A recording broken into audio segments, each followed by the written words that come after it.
Hi, my name is David MacLeod, and in today's lesson we're going to look at phishing. Phishing's been around for over 20 years now, and despite the best efforts of the IT security industry, it's on the increase year on year.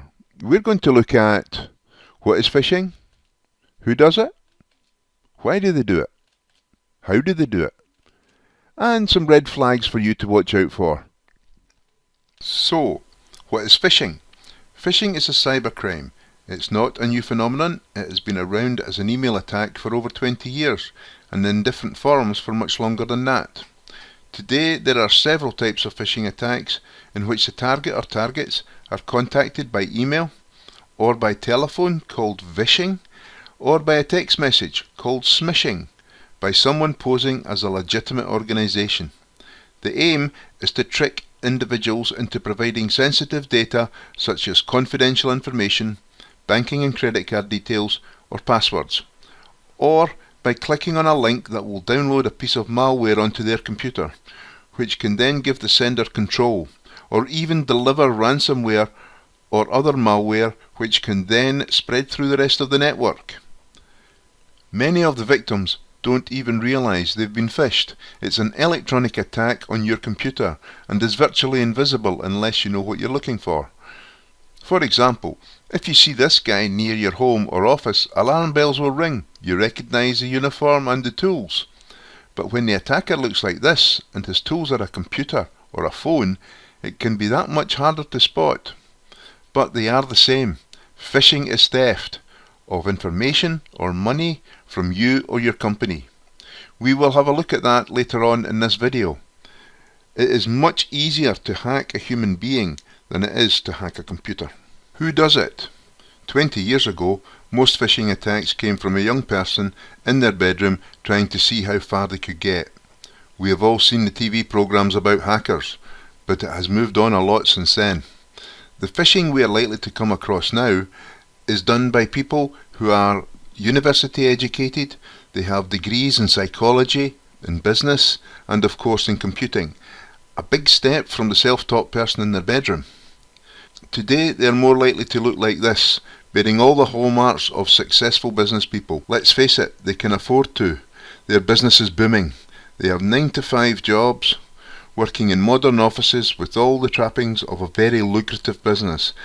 And so they should. They are getting away with tens of millions of pounds every day. This is big business and very profitable. Why do they do it? As mentioned earlier in the video, 80% of phishing is run by the cyber criminals and is purely for the money, yours and your company's. You are likely to be on the receiving end of this type of attack both personally at home and professionally at work at some time. That's if it's not already happened.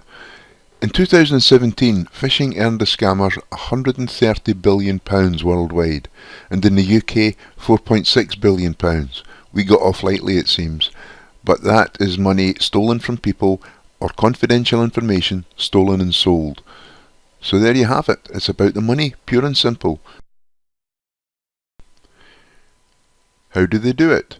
There are several different types of phishing attacks, both in who the targets are and in what the attack is trying to achieve, but they all have one thing in common.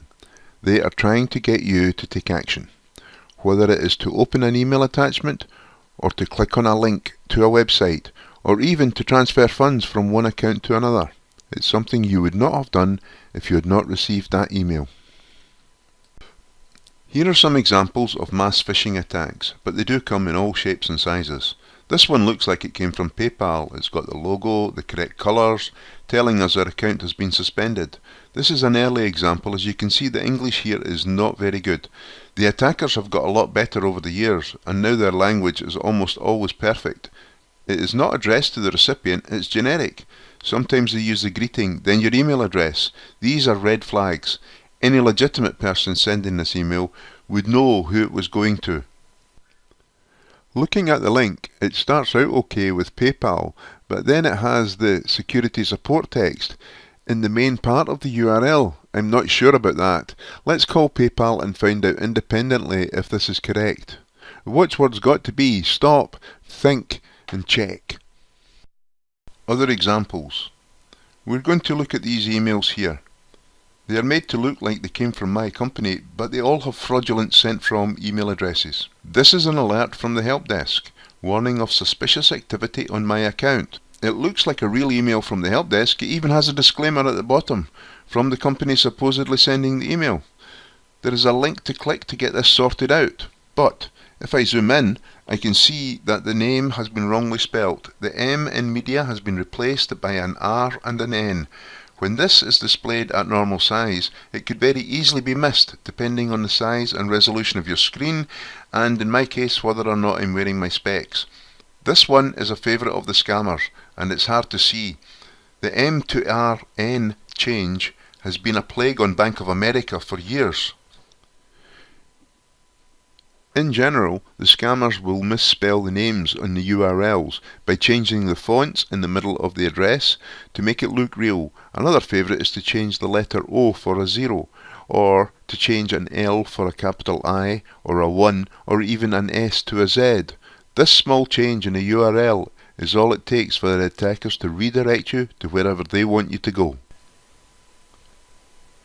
Let's look at this link here. Several things can occur by clicking the link. A virus, like a remote access Trojan, known as a rat, can be installed on your computer. That means that the attacker now has access to your device. They can see what you can see on your screen. They can activate your camera and microphone and view and hear what your device does. They will get all your usernames and passwords as you use them. They can also look at your files and confidential information you store on your computer. Ransomware can be installed on the computer. You probably won't even know any of this is going on. Or they may use your computer to access other devices across the network to spread whatever mischief they are up to. If the attacker is after your personal details, you may be sent to a fake website where you'll be asked to log in by providing your username and your password, like we saw in the PayPal example earlier. These fake sites are very good, and they look exactly like the real ones. It's very hard to tell, especially when the attacker has expressed the urgency of the situation on you for whatever reason. Other examples of internal company style phishing attacks may look like these. Your email store is full. Log in to archive your email, or your account will be suspended. Company giveaway to staff. Who doesn't want a £20 gift voucher? Click on this and it may cost you or your company a lot more than £20. Ask your manager if this is real. A policy update to be downloaded. A system upgrade requires your details. Then there are the personal attacks. An email from the post office stating they have tried to deliver a package to you. Could you please go to their website to arrange when you will be available to receive the package? This works well on people at home. All very plausible, but with only one aim, to get you to click on the link or open the attachment. Stop, think before you click. I heard recently about a phishing email pretending to be from the DVLA. It stated that the target had overpaid their road tax by £37. It requested that the target click on a link, enter their bank account details so they could be refunded the money. This one failed, as the person who received the phishing email looked up the DVLA phone number on the internet independently of the email and called to ask if this was in fact the case, that they were owed the money. Alas, the DVLA said nope, this was a scam and there was no £37 rebate, and added they would never ask anyone for their bank account details in this way. These examples use our emotions to put us off guard, and often an urgency to stop us from thinking. Stop, think before you click. Is this real, or even likely? I best check. We have been looking at general or mass attacks. Now let's look at a focused attack aimed at a specific individual. Often known as spear phishing, sometimes used as a stepping stone to get to someone higher up in your organisation, and has been used to get the target to do something like transfer funds. This is used when the attacker needs to convince you that they are known to you and they are entitled to ask you for whatever it is they're asking you to do. This requires the attacker to carry out some research on the target or targets to get information about them. But in today's world, the information needed for a focused attack is easily accessible through social media. LinkedIn, Facebook, Instagram, Twitter are a treasure trove of information for the would-be attacker. These and many social media apps like them are literally overflowing with personal details and information. The targeted email I'm going to speak about today uses information gleaned from LinkedIn. The plan is to get you to either click on a link to take you to a fake website or to open an attachment and fill in the form. Once the attacker has selected his target, he will go to their LinkedIn profile and see who has given the target a recommendation in the last 6 months. The attacker will pose as a recruitment agency, in this case Harry's Recruitment. They send me an email telling me Bert Miller has put me down as a reference. I worked with Bert 18 months ago and he gave me a recommendation on LinkedIn. Of course I will put forward a reference for Bert. Let's take a look at the email. James Brown, james.harris.recruitment@gmail, okay. Bert Miller job application, yeah. It's a Word document as an attachment. It's addressed to me, so it's personal. It tells me I've got a job application from Bert Miller. I know Bert very well. As a position of rocket scientist, well, what can I say? They also set a sense of urgency here, and I don't want Bert to lose out on this opportunity, so I will do it right away. I either click on a link, or in this case open an attachment. It looks fine to me. Fill it in and send it back. What I didn't see was that when I opened the attachment, a small piece of malware was activated. Code execution, the hackers call it. And the attacker has access to my computer. I am none the wiser. This exact attack has been successful a lot of times. It plays on my friendship for Bert, my sense of wanting to help him out, and instills urgency to stop me from thinking too much or even calling him to check if it was real. I have just been phished. This particular attack is a real one that is used and has worked way too many times. This example used a Word file as the attachment. It could as easily have been a PDF, a zip, a BAT, or many other file types. It's not restricted to a given file type. Red flags to watch out for. Here are some of the things to look for in any email that you get that you were not expecting. This list is a guide, it is not definitive, as the attackers are constantly changing and evolving their methods. The watchwords must be stop, think before you click. Well, thank you for watching this video.